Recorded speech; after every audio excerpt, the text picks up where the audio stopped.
We will see unit conversion. Unit conversion बहुत ज्यादा जरूरी है आपको पता होना, क्योंकि अभी तक क्या होता था, आपको जो यूनिट होती थी उसी में आपको वैल्यूज दे देते थे, लेकिन अब जो भी वैल्यूज होंगे उनको आपको चेंज करना पड़ेगा। तो चेंज करने के लिए आपको पता होना चाहिए कि किस यूनिट को कैसे कन्वर्ट किया जाता है। तो उसके लिए मैं एक सिंपल सा चार्ट बनाता हूँ, ठीक है। अगर आप देखोगे ये चार्ट हमने प्रिपेयर किया हुआ है पहले से, ठीक है। तो इस चार्ट की हेल्प से हम लोग करेंगे। ये मिड है, मिड में हमने मीटर ले लिया, लीटर ले लिया, ग्राम ले लिया, एम्पियर ले लिया, ठीक है। ईटीसी बहुत सारी चीजें हो सकती हैं, kilometre, kilogram, kilo ampere, kilo ohm, ठीक है, कुछ भी हो सकता है। ओम किसकी यूनिट है? ओम किसकी यूनिट है? रेजिस्टेंस। रेजिस्टेंस की। तो ये सारी यूनिट्स जो हैं वो कन्वर्ट करनी पड़ती हैं, ठीक है। जैसे किलोमीटर को मीटर में, मिलीमीटर को मीटर में, मिलीमीटर को सेंटीमीटर में, मिलीमीटर को नैनोमीटर में, नैनोमीटर को मिलीमीटर में, ये सारी चीजें कन्वर्ट करनी पड़ती हैं। तो कैसे कन्वर्ट करेंगे, उसके लिए सिंपल सा चार्ट हमने बनाया है, ठीक है। इस चार्ट से हम लोग समझ सकते हैं और इसको अच्छे से तैयार कर सकते हैं, ठीक है। तो सबसे पहले नीचे की तरफ चलते हैं। मीटर के बाद क्या आता है? डेसी, फिर आता है सेंटी, ठीक है, फिर आता है मिली, ठीक है। मिली के बाद सीधे आएंगे माइक्रो, ठीक है, और माइक्रो के बाद होता है नैनो, और फिर पिको। पिको तक दिख रहा है वहां पे? ओ सर हाँ नहीं दिख रहा है सर, देखो। ठीक है। फिर इधर आते हैं, डेका, इससे बड़ा, डेका के बाद हेक्टा, हेक्टो, फिर किलो, किलो के बाद मेगा, जीगा, टेरा, फिर इसके बाद पेटा और एक्सा भी होता है, ठीक है। आगे हम नहीं जा रहे हैं, और इधर भी जाएंगे तो पिको के बाद फर्मी, ठीक है। तो वहां तक हमें नहीं जाना है, ठीक है, बस फेम्टो, यहाँ इधर फेम्टो होता है, ठीक है। तो डेका का सिंबल कैपिटल डी, डेसी का स्मॉल डी, हेक्टो का कैपिटल, किलो का के स्मॉल होता है, ठीक है, और मेगा का M capital, G capital, P capital, ठीक है। और उसके बाद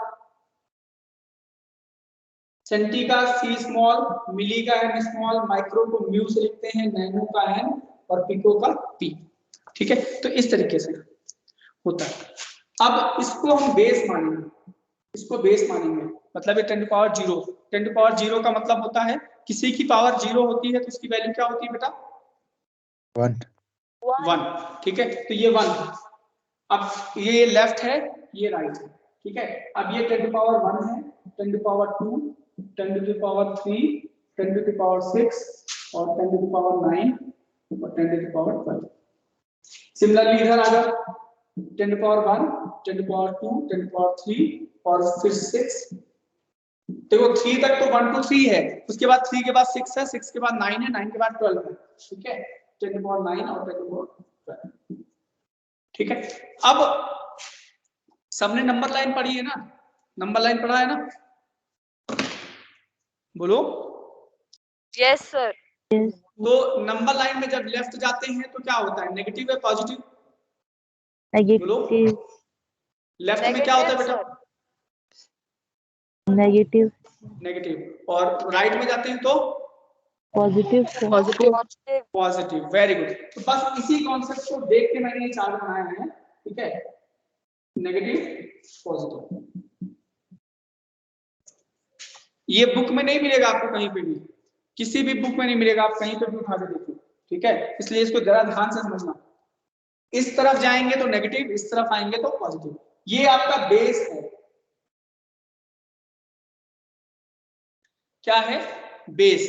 बेस का मतलब है कहीं से भी चलें, हमें यहां आके रुकना है, ठीक है, और फिर उसके बाद आगे बढ़ना है और उस चीजों को कम करना है। अब जैसे फॉर एग्जांपल, ठीक है, एग्जांपल, हम 1 मिलीमीटर को किलोमीटर में कन्वर्ट करेंगे। मिलीमीटर, ठीक है, इज इक्वल टू किलो। तो कैसे करेंगे बताओ, मिलीमीटर को किलोमीटर में। देखो इसको ध्यान से रखो, एक बार जब आप कर लोगे ना, बहुत बार जब बहुत सारे क्वेश्चंस कर लोगे प्रैक्टिस में, तो आपको फिर इस चार्ट की जरूरत ही नहीं पड़ेगी, आपको सीधे याद हो जाएगा, ठीक है, लेकिन प्रैक्टिस करनी पड़ेगी। अब देखो किलोमीटर से मिलीमीटर में जाना है, यहां से हमने शुरू किया, सॉरी मिलीमीटर से किलोमीटर में यहां से शुरू किया, पहले स्टॉपेज ये है। अगर हम कहीं से भी चल रहा है, अगर बीच में ये पड़ रहा है, ये नंबर ये जगह पड़ रही है, तो वो स्टॉपेज है हमारा, हमें वहां पे रुकना है। तो ठीक है, हम यहाँ पे रुके, ठीक है, हम यहाँ पे रुके, ठीक है। तो यहां से चले, यहां पहुंचे, तो क्या हुआ, हमने यहाँ पे स्टॉपेज दिया, तो 10⁻³ से यहाँ पे आए, पावर में कितना चेंज हुआ, एक्सपोनेंट में कितना चेंज हुआ, यहाँ पे 10⁻³ है, यहाँ 10⁻0, कितना चेंज हुआ 10 पावर में, बोलो 10 टू द पावर में कितना चेंज हुआ बेटा,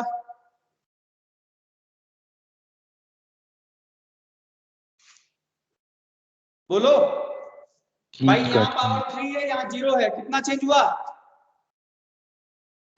3 नंबर का कितना चेंज हुआ,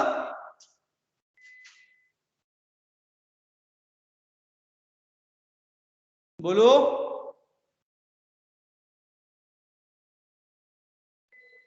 Mahnaz Fatima, close your camera,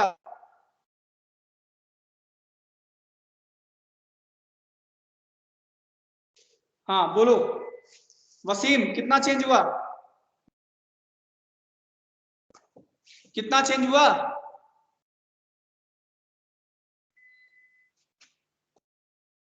Sadiq आवाज आ रही है, यस सर, यहाँ पे पावर 3 है, यहाँ 0 है, कितना चेंज हुआ बेटा, 3 - 3 सर। हाँ हम केवल चेंज की बात कर रहे हैं, चेंज में -3 यानी कम हो गया, ठीक है। अब उसके बाद हम केवल 3 नंबर काउंट करेंगे, माइनस को बाद में देखेंगे। यहाँ पे आए 3 का चेंज हुआ, फिर उसके बाद हमको किलोमीटर तक जाना है, यहाँ से उठे किलोमीटर तक गए, कितना पावर में चेंज हुआ, जहरा बानो कितना चेंज हुआ बेटा, जहरा बानो, जहरा बानो, जहरा बानो आवाज आ रही है,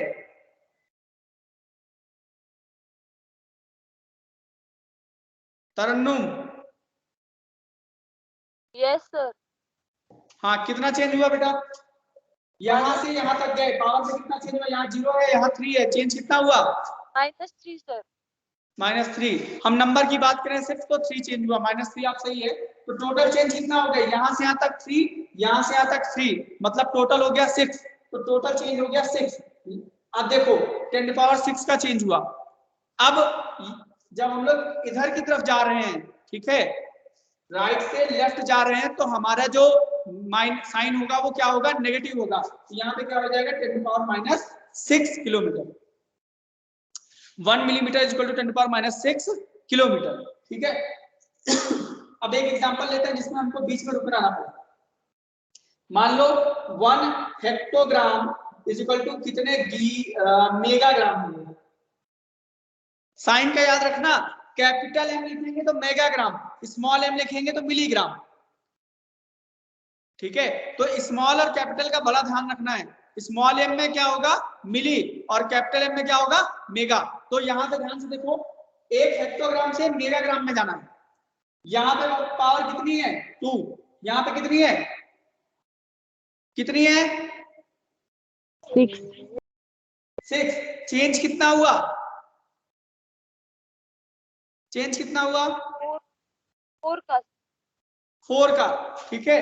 तो 4 का चेंज हुआ, साइन कौन सा लगेगा, नेगेटिव, क्योंकि लेफ्ट से राइट जा रहे हैं, सॉरी राइट से लेफ्ट जा रहे हैं, राइट से लेफ्ट जा रहे हैं। इसी को अगर उल्टा करते हैं, 2 एग्जांपल लिए, पहले इसको बना लो, फिर हम थोड़ी सी जगह लेंगे ना, इसको इरेज कर देंगे, फटाफट करो,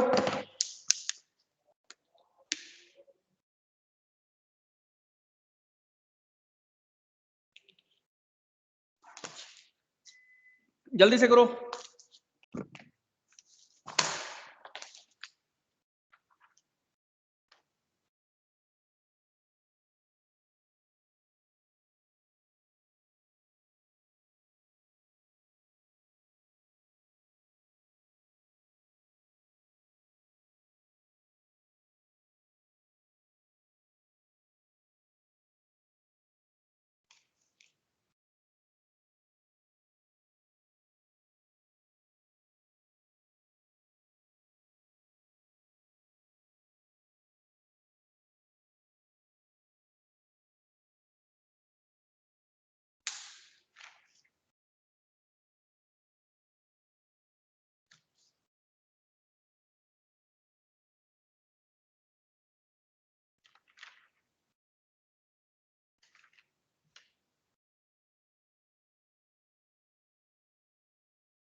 हो गया। चलो अब कुछ वैल्यूज मैं दे रहा हूं, अभी करने हैं। और एक चीज और है कि मैं जो भी क्वेश्चन दूंगा आपको, उनको आपको क्या करने हैं कि सॉल्व करना है। सॉल्व करने के बाद उसकी पिक लेनी है, और पिक लेने के बाद सेम असाइनमेंट जब जाएंगे सेक्शन में आप माइक्रोसॉफ्ट टीम ऐप में, तो असाइनमेंट में जाके उसको आपको रिवर्ट करना है, ठीक है। आपको उसको भेजना है सॉल्व करके, ठीक है। मैं भेजूंगा इसका क्वेश्चन अभी भेजूंगा थोड़ी देर में क्लास के बाद, ठीक है। इरेज कर दें। और डेली का डेली आपका जो भी आप असाइनमेंट भेजोगे उसमें कितने लोगों ने देखा, कितने लोगों ने उसको किया और वापस भेजा, वो पूरा रिकॉर्ड रहेगा, ठीक है। ये आपके इंटरनल असेसमेंट के काम आएंगे जो भी। और ये बात भूल जाओ कि पहले क्या होता था, 10th में आपके लिए बड़ी दिक्कतें हुई हैं फिर, ठीक है। आपको मार्क्स देने में हम लोगों को बहुत दिक्कतें हुई, क्योंकि हमारे पास कोई प्रूफ नहीं था आपके लिए इंटरनल असेसमेंट का।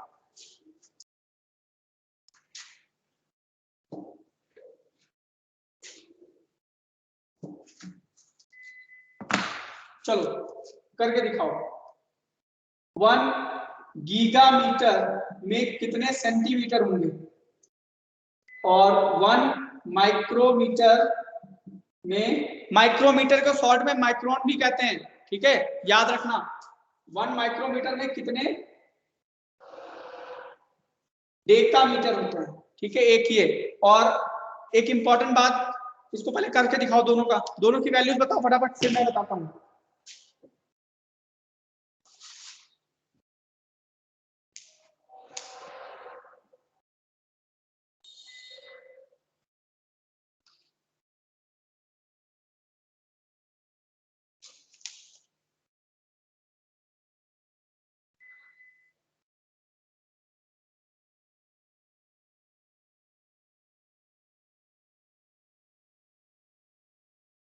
जल्दी से बताओ।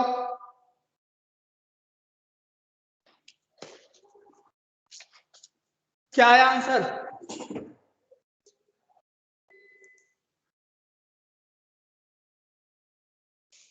क्या आया बोलो, जिससे पूछेंगे वो बताएगा।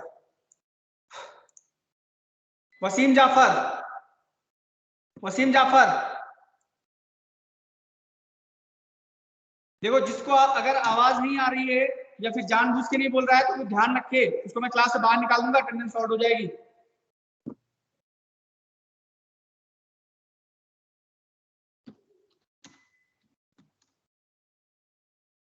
गुलफाम हसन, गुलफाम हसन, ये बताओ इसका आंसर बताओ।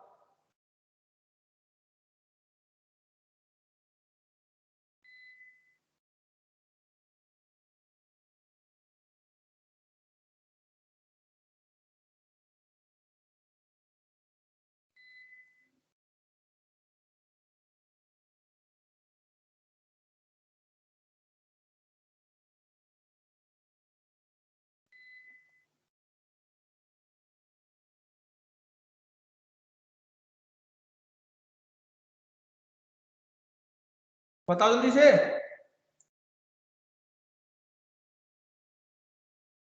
एक मिनट सर, ट्राई कर रहा हूँ सर।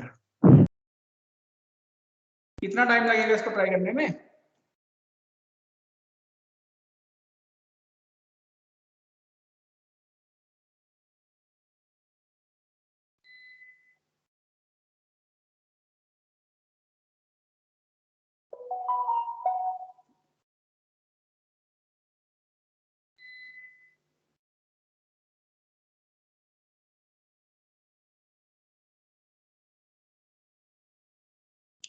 बताओ क्या होगा।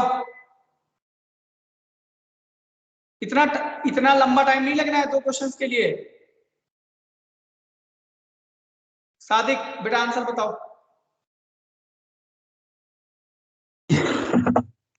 पहले का सर 10⁻⁻11 पहले का क्या आएगा? 10⁻⁻11 10⁻⁻, +11 सर, हाँ 10 प्लस कितना? 11। 11, ठीक है। फिर दूसरे का आंसर क्या होगा? 10⁻⁻7 10⁻⁻7 ठीक है।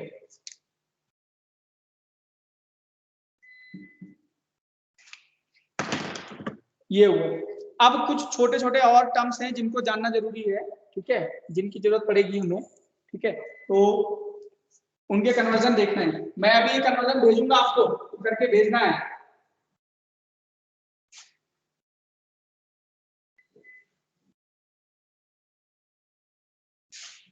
कुछ छोटे कन्वर्जन और है जो आपको पता होने चाहिए, जैसे एंगस्ट्रॉम। 1 एंगस्ट्रॉम में कितने मीटर होते हैं? 10⁻⁻10 मीटर होता है, ठीक है। फिर इसके बाद होता है क्विंटल। 1 क्विंटल में कितने ग्राम होते हैं? 100 किलोग्राम होते हैं, सॉरी ग्राम में किलोग्राम, 100 किलोग्राम। फिर होता है 1 टन, मीट्रिक टन। 1 टन में कितना होता है? 1000 केजी, ठीक है। तो इस तरीके से आपको ये पता होने चाहिए, क्योंकि ये कन्वर्जन पूछे जाते हैं और यूज भी करने पड़ते हैं, ठीक है। तो इस तरीके से ये कुछ यूनिट और कन्वर्जन थे, ठीक है। अब आगे बढ़ेंगे हम लोग डायमेंशनल फॉर्मूले की तरफ, ठीक है। तो मैंने 7 फंडामेंटल क्वांटिटीज बताई थी, इसको नोट करो फटाफट, इसको नोट करो।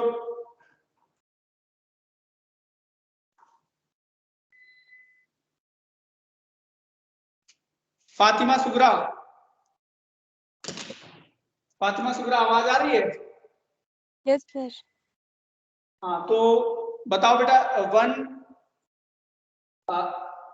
10 क्विंटल में कितने किलोग्राम होंगे?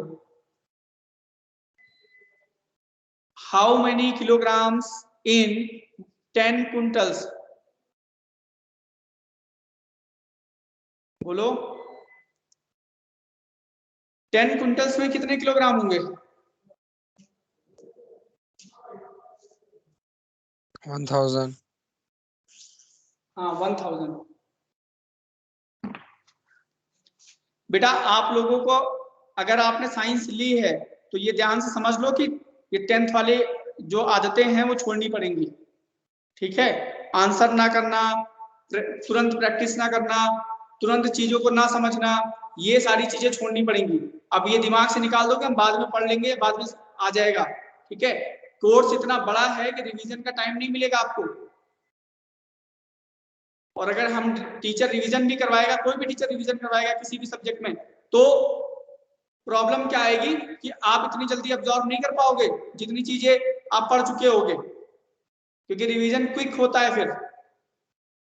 और इन चीजों को अगर साइंस पढ़नी है, ठीक है, तो एक सीधा सा सिंपल सा है, जितना डेली पढ़ाया जा रहा है उसको क्लास में ही अब्सॉर्ब करना है और क्लास में ही उसका सोल्यूशन निकालना है, और बाद में उसकी और से ज्यादा प्रैक्टिस करनी है। ये नहीं कि क्लास में पढ़ाया बाद में कर लेंगे, ये दिक्कतें आपको बाद में झेलनी पड़ेंगी, ठीक है। और ये भूल जाओ कि जैसा एग्जाम आपने 10th में पास हो गया वैसे 11th और 12th में हो जाओगे, क्योंकि उसका पूरा का पूरा मटेरियल जो है सीबीएसई से आएगा और डेली सीधे वहीं अपलोड होगा।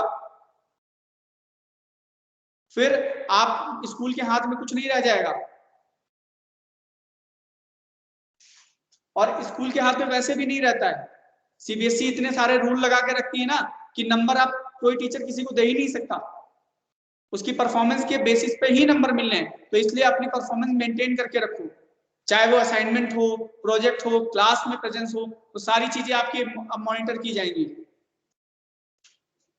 क्योंकि सीबीएसई भी समझ चुका है कि अगर ऐसे ही सिस्टम चलता रहा तो कैसे बच्चों को लाइन पे लाना है, कैसे उनको नंबर देना है। चलो डायमेंशन फॉर्मूले की बात कर रहे थे। डायमेंशनल एनालिसिस क्या है, इसकी जरूरत क्या है, पहले ये जानना जरूरी है। डायमेंशनल एनालिसिस का मतलब होता है कि कोई भी चीज है उसमें कोई भी डेराइव्ड क्वांटिटी है वो किस तरीके से फंडामेंटल क्वांटिटीज से मिलकर बनी है, उसमें कौन कौन सी फंडामेंटल क्वांटिटीज हैं और कितने बार हैं, ठीक है, ये बताता है हमें डायमेंशनल एनालिसिस, ठीक है। तो कौन सी फिजिकल क्वांटिटी किस तरीके से फंडामेंटल क्वांटिटीज से मिलकर बनी है, इस चीज को बताता है। क्या, कौन सी चीज बताती है, कौन सी चीज बताती है? Dimensional dimensional analysis. हाँ, यहाँ पे मैं देखता हूँ जब भी कोई क्वेश्चन पूछता हूँ तो 2 ही 3 लोग आंसर देते हैं, ठीक है। ये बाकी जो है ये किस लिए है, यहाँ पे पढ़ने के लिए नहीं आए हैं, या तो फोन ऑन करके वो रख देते हैं साइड में, ठीक है। चलने दो क्लास, केवल अटेंडेंस काउंट हो जाए, ठीक है। केवल अटेंडेंस काउंट होने से नहीं होगा, अभी पता चल जाएगा आप लोगों को, ठीक है। अब आते हैं फंडामेंटल क्वांटिटीज।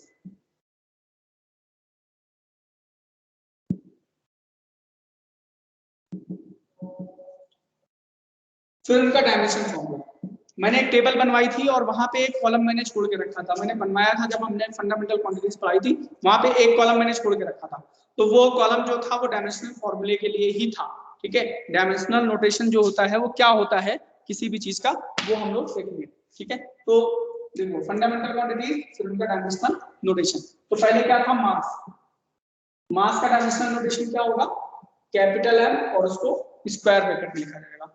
सारे फंडामेंटल क्वांटिटीज जो भी हैं उनके जितने भी डायमेंशनल फॉर्मूले मिलेंगे सबको स्क्वायर ब्रैकेट में लिखना, ठीक है। फिर आता है लेंथ।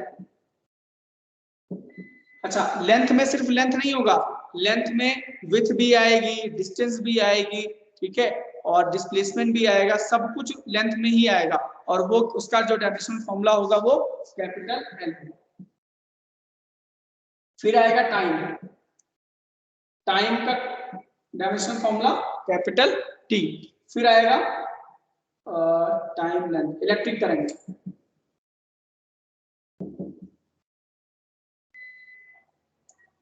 इसका डायमेंशनल फॉर्मूला कैपिटल एम, ठीक है।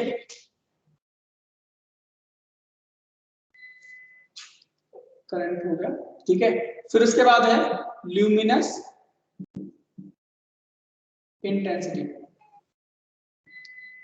सीडी, ल्यूमिनस इंटेंसिटी का सीडी ब्रैकेट में। फिर आएगा टेम्परेचर, टेम्परेचर को के लिखते हैं कैपिटल के, इसका डायमेंशनल फॉर्मूला कभी कभी थीटा भी लिखते हैं, थीटा, मोस्ट प्रॉब्ली के ही लिखा जाएगा। के क्यों लिखेंगे, क्योंकि इसकी यूनिट जो होती है वो क्या होती है, केल्विन, ठीक है, केल्विन। फिर आता है क्वांटिटी ऑफ मैटर, किलोग्राम, इसका होता है मोल, मोल, और या इसी को म्यू भी लिखते हैं, ठीक है। तो ये फंडामेंटल क्वांटिटीज हो गई, उनके डायमेंशनल फॉर्मूले हो गए, इनको फटाफट नोट कर लो। फिर मैं बताता हूं कि डेराइव्ड क्वांटिटीज के जो भी डायमेंशनल फॉर्मूले हैं वो कैसे निकाले जाएंगे, ठीक है। तो फंडामेंटल के हो गए, डेराइव्ड के कैसे करेंगे, फटाफट इसको नोट करो, फिर हम करते हैं, कई सारे करेंगे, सीक्वेंस में करेंगे, समझेंगे कैसे आते हैं, तो और ये भी समझेंगे कि कैसे पढ़ते हैं उनको, और कैसे वो वैल्यूज आती हैं और उनसे क्या मीनिंग है उसका, ठीक है। देखो ये टेबल आपके पास बनी है, मैंने एक कॉलम आपको कहा था कि इसको छोड़ के रखना, उसकी जरूरत पड़ेगी, वो आप उसमें कर लो, ठीक है। डायमेंशनल फॉर्मूला, डायमेंशनल नोटेशन भी कह सकते हो इसको आप।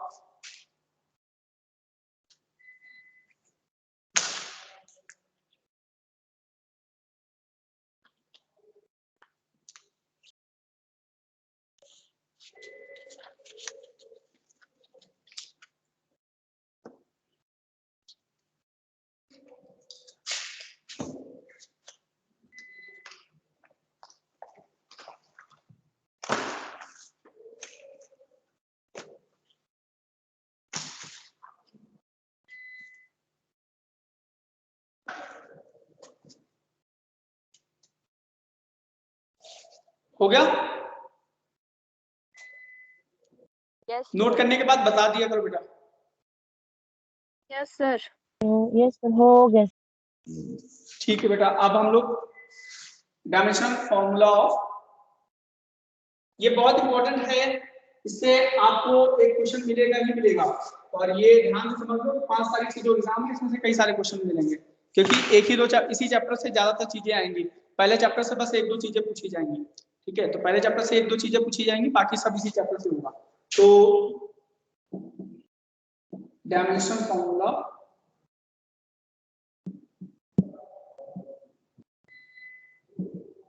formulas of derived quantities.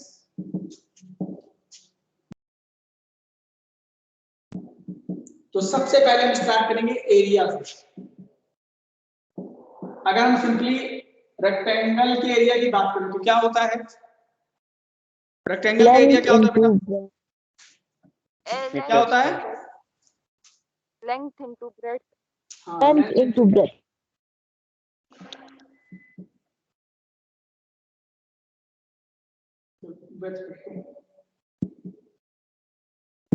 तो लेंथ का डायमेंशन फॉर्मूला भी एल होगा, विड्थ का भी एल होगा, ठीक है? तो एल इंटू एल कितना हो जाएगा? L square. L square. देखो एल इंटू एल क्या हुआ? L square. लेकिन इसको एल स्क्वायर नहीं पढ़ेंगे। क्या नहीं पढ़ेंगे? L square नहीं पढ़ेंगे। हाँ, एल स्क्वायर नहीं पढ़ेंगे, इसको पता क्या पढ़ेंगे? L2 पढ़ेंगे। L2 क्यों पढ़ेंगे? क्योंकि इसका मतलब है कि जो लेंथ है इस फंडामेंट, जो ये क्वांटिटी है, एरिया है, एरिया जो डेराइव क्वांटिटी है, इसमें लेंथ 2 बार आया है, इसलिए इसको क्या पढ़ेंगे? L2 पढ़ेंगे। क्या पढ़ेंगे? L2. लिखा तो एल स्क्वायर जैसा ही है, लेकिन इसको जो इसका प्रोनाउंसिएशन है वो क्या होगा? L2 होगा, ठीक है? क्या होगा? L2, ठीक है? अब आते हैं वॉल्यूम। क्यूबाइड का वॉल्यूम की बात करें तो क्या होगा? Length into width into height, L3 ठीक है? तो लेंथ का भी एल होगा, विड्थ का भी एल होगा और हाइट का भी क्या होगा? एल। तो इन तीनों को मिला के क्या मिलेगा हमको? L3. L3 क्या मिलेगा? L3। देखो एरिया हो गया, वॉल्यूम हो गया, ठीक है? अब आते हैं डेंसिटी। डेंसिटी क्या होती है बेटा? Mass per unit volume. Mass upon volume. Mass का डायमेंशन फॉर्मूला क्या होता है? कैपिटल एम अभी निकाला था। वॉल्यूम का क्या होता है? L into breadth. L3, ठीक है? वॉल्यूम को यहाँ पे लिख देंगे। अभी ऊपर जाएगा तो इसको पढ़ेंगे M1 ML minus 3। ML minus 3। Minus 3 क्या बताएगा? माइनस 3 बताएगा कि डिवाइड में है वो 3 बार। क्या बताएगा? कि जो लेंथ है वो डिवाइड में 3 टाइम्स आया है, ठीक है? -3 का मतलब ये है, ठीक है? तो क्या पढ़ेंगे? ML माइनस 3, ठीक है? अच्छा, इसको पता है, इसको और इसको कुछ जगह पे ऐसे भी लिखते हैं, जैसे इसमें मास नहीं है तो मास को 0 कर दिया, ठीक है? लेंथ को 2 टाइम्स कर दिया और टाइम 0 है तो इसको इस तरीके से भी लिखा मिलेगा, ठीक है? बाकी सारी चीजें तो यूजलेस है यहाँ पे, M0 T0 L2, लेकिन लिखा इस तरीके से भी मिलेगा, तो इसको भी दिमाग में रखना है कि हाँ सर ऐसा भी हो सकता है, ठीक है? केवल यही मेथड नहीं होगा लिखने का, ये तरीका भी मिल सकता है, ठीक है? ये हो गया कुछ डायमेंशन फॉर्मूले। अब आते हैं स्पीड। स्पीड का फॉर्मूला क्या होता है? Distance upon time. Time. Distance का क्या होगा? L। टाइम का क्या होगा? T। तो इसका क्या मिलेगा हमें? M0 L1 T -1। M0 L1 और T-1। हम सिंपली LT-1 भी कह सकते हैं, M0 कहने की जरूरत नहीं है, ठीक है? तो इतने नोट करो, फिर हम और करके दिखाते हैं, थोड़े से 2-3 और हम करके दिखाएंगे। फिर जब भी हम जैसे भी डेरिवेशन करेंगे, कोई भी डेरिवेशन, कोई भी डेफिनेशन पढ़ेंगे, तो वहां हर बार हम लोग डायमेंशन फॉर्मूले निकालते रहेंगे, स्टेप वाइज करते जाएंगे, ठीक है? तो अभी हम कुछ करेंगे और कुछ आपको होमवर्क देंगे।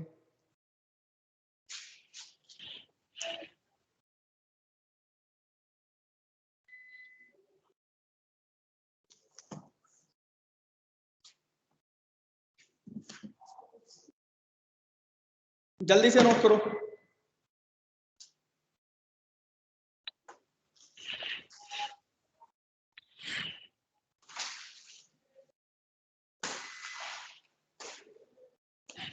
सर स्कूल कब खुलना है सर? क्या चीज बेटा? स्कूल कब खुलना है सर? एक सेकंड, आवाज नहीं आ रही है, बोलो बेटा क्या कह रहे हो? स्कूल कब खुलना है सर? स्कूल का कुछ भरोसा नहीं है।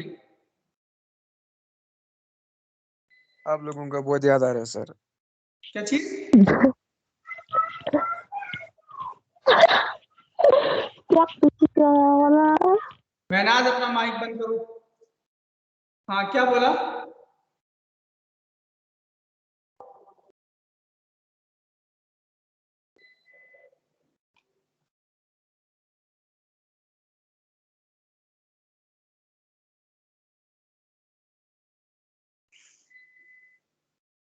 ठीक है, स्पीड का हो गया, जल्दी से नोट करो, फिर अगला करते हैं। 2-3 और करेंगे अच्छे से, फिर उसके बाद आपके लिए कुछ होमवर्क होंगे।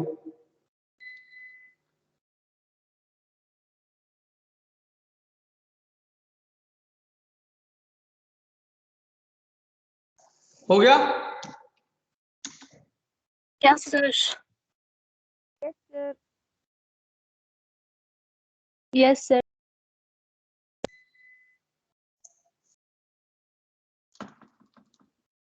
ठीक है, 1 मिनट सर, 1 मिनट।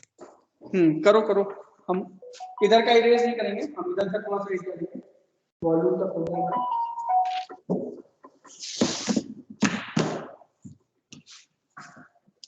ठीक है, स्पीड वेलोसिटी का क्या होगा? वेलोसिटी का होता है displacement upon time. Time L upon T। ठीक है, तो वेलोसिटी v, ठीक है, और displacement upon time L upon T। Displacement length है उसका l होगा, टाइम का t होगा, तो इसका भी आपको मिलेगा LT-1। देखो वेलोसिटी और स्पीड दोनों का सेम आया है, दोनों की यूनिट भी सेम होती है, डायमेंशनल फॉर्मूला भी सेम है। ठीक है, ये होगा। फिर इसके बाद एक्सीलरेशन। एक्सीलरेशन क्या होता है? Change in velocity divided by change in time. देखो चेंज से कोई फर्क नहीं पड़ता है, ठीक है। दो फिजिकल क्वांटिटी तभी ऐड या सब्सट्रैक्ट होंगी जब उनके डायमेंशनल फॉर्मूले सेम होंगे, ठीक है। तो यहाँ पे ध्यान से देखो, डेल्टा वी है, तो डेल्टा वी का मतलब हुआ कि ये केवल वेलोसिटी है, तो वेलोसिटी का डायमेंशनल फॉर्मूला हमने निकाला है LT-1, और टाइम का क्या होता है t। तो ये ऊपर जाएगा तो क्या मिलेगा बेटा हमें? बोलो। -2 LT-2 LT-2, ये हो गया एक्सीलरेशन, ठीक है। मैं स्टेप वाइज चल रहा हूं कि जिससे एक से दूसरा रिलेट करे। अब आते हैं फोर्स। फोर्स क्या होता है? मास इनटू एक्सीलरेशन, यही होता है। फोर्स क्या होता है? Yes mass sir. Into Acceleration. Mass into acceleration.